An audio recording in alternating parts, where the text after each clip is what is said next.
नमस्कार मित्रांनो, सुरू करूया आजचा आपला पहिला प्रश्न. खालीलपैकी भारतातील सर्वात उंच पर्वत शिखर कोणते आहे? आणि पर्याय आहे A mount Everest, B K2, C Kanchenjunga, D Nanda Devi. उत्तर माहीत असेल तर टाईप करा कमेंटमध्ये. या प्रश्नाचे बरोबर उत्तर आहे सी कांचनजंगा. कांचनजंगा हे भारतातील सर्वात उंच पर्वत शिखर आहे. आपला पुढील प्रश्न आहे, भारतातील कोणते राज्य सर्वात जास्त तांदूळ उत्पादक आहे? आणि पर्याय आहेत ए उत्तर प्रदेश, बी पश्चिम बंगाल, सी पंजाब, डी आंध्र प्रदेश.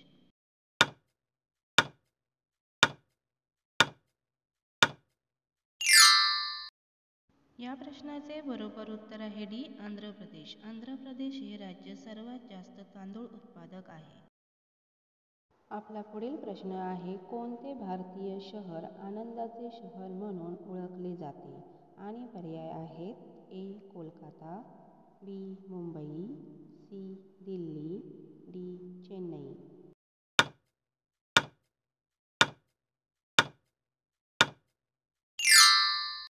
या प्रश्नाचे बरोबर उत्तर आहे ए कोलकाता. कोलकाता हे भारतीय शहर आनंदाचे शहर म्हणून ओळखले जाते.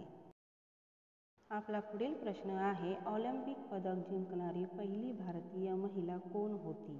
आणि पर्याय आहेत ए PV सिंधू, बी कर्णम मल्लेश्वरी, सी साक्षी मलिक, डी दीपा कर्माकर.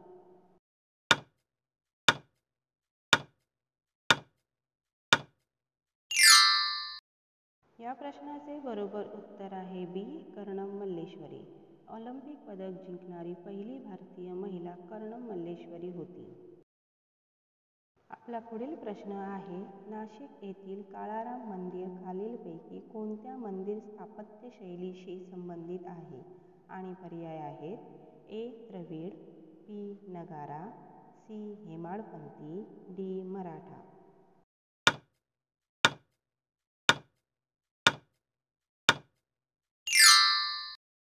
या प्रश्नाचे बरोबर उत्तर आहे सी हेमाडपंथी. नाशिक येथील काळाराम मंदिर हेमाडपंथी या मंदिर स्थापत्य शैलीशी संबंधित आहे. आपला पुढील प्रश्न आहे, केरळमधील कोणते शहर शिल्पांचे शहर म्हणून देखील ओळखले जाते? आणि पर्याय आहेत ए कोची, बी कोझिकोड, सी त्रिशूर, डी तिरुवनंतपुरम.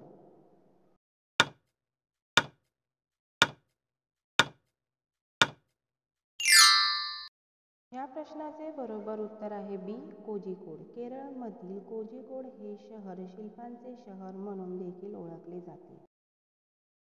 आपला पुढील प्रश्न आहे, वंदे मातरम हे गीत खालीलपैकी कोणत्या साहित्यातले आहे? आणि पर्याय आहेत ए गोपीचंद, बी गीतांजली, सी मेघदूत, डी आनंदमठ.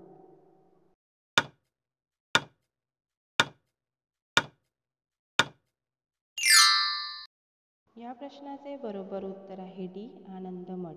वंदे मातरम हे गीत आनंदमठ या साहित्यातले आहे. आपला पुढील प्रश्न आहे, पंडित जवाहरलाल नेहरू यांच्या समाधीस्थळाचे नाव काय आहे? आणि पर्याय आहेत ए शांतीवन, बी आनंदवन, सी वीरभूमी, डी क्रांतिवन.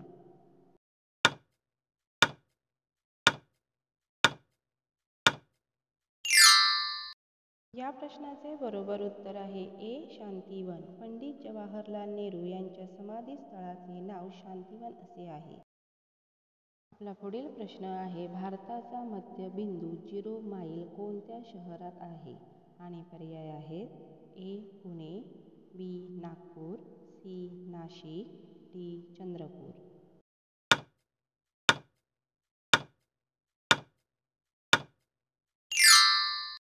प्रश्नाचे बरोबर उत्तर आहे बी नागपूर. भारताचा मध्यबिंदू 0 माईल नागपूर या शहरात आहे. आपला पुढील प्रश्न आहे, सत्यमेव जयते हे घोषवाक्य कोणत्या ग्रंथातून घेतले आहे? आणि पर्याय आहेत ए ऋग्वेद, बी विवेकसिंधू, सी मुंडकोपनिषद, डी भगवद्गीता.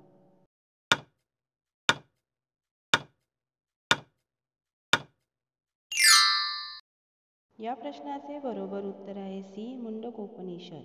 सत्यमेव जयते हे घोषवाक्य मुंडकोपनिषद या ग्रंथातून घेतले आहे.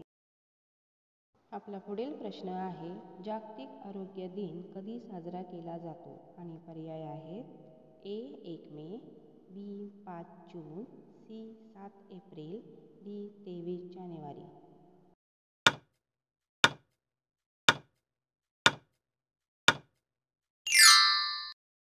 या प्रश्नाचे बरोबर उत्तर आहे सी. 7 एप्रिल. जागतिक आरोग्य दिन 7 एप्रिल या दिवशी साजरा केला जातो. आपला पुढील प्रश्न आहे, भारतामध्ये इंग्रजी शिक्षणाची सुरुवात कधीपासून झाली? आणि पर्याय आहेत ए. 1835, बी. 1757, सी. 1850, डी. 1905.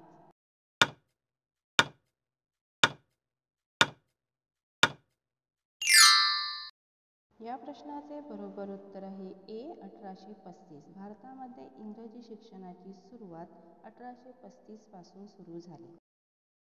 आपला पुढील प्रश्न, खालीलपैकी कोणता पक्षी जगातील सर्वात उंच उडणारा पक्षी आहे? आणि पर्याय आहेत ए. इंडियन बस्टर्ड, बी. शहामृग, सी. सारस क्रेन, डी. Greater flamingo.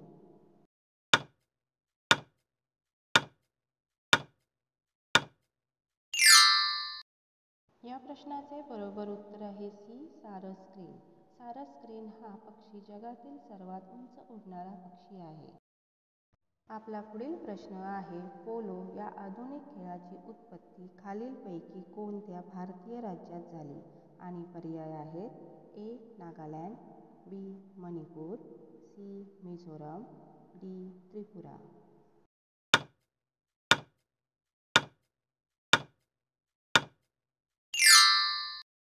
या प्रश्नाचे बरोबर उत्तर आहे बी. मणिपूर. पोलो या आधुनिक खेळाची उत्पत्ती मणिपूर या भारतीय राज्यात झाली. आपला शेवटचा प्रश्न, घराजवळ कोणते झाड लावल्याने साप घरात शिरत नाही? आणि पर्याय आहेत ए. आंबा, बी. काजू, सी. सर्पगंधा, डी. फणस.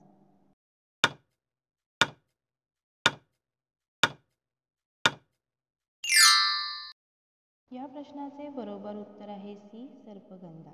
घराजवळ सर्पगंधा हे झाड लावले असता साप घरात शिरत नाही, कारण या वनस्पतीला तीव्र वास असतो. या वनस्पतीत असलेला विशिष्ट वास सापाला आवडत नाही, त्याचा त्रास होतो, त्यामुळे साप या वनस्पतीपासून दूरच राहतो. हा जर व्हिडिओ तुम्हाला आवडला असेल तर व्हिडिओला लाईक करा, कमेंट करा, शेअर करा आणि चॅनलला सबस्क्राईब करायला विसरू नका. व्हिडिओ शेवटपर्यंत पाहिला त्याबद्दल धन्यवाद.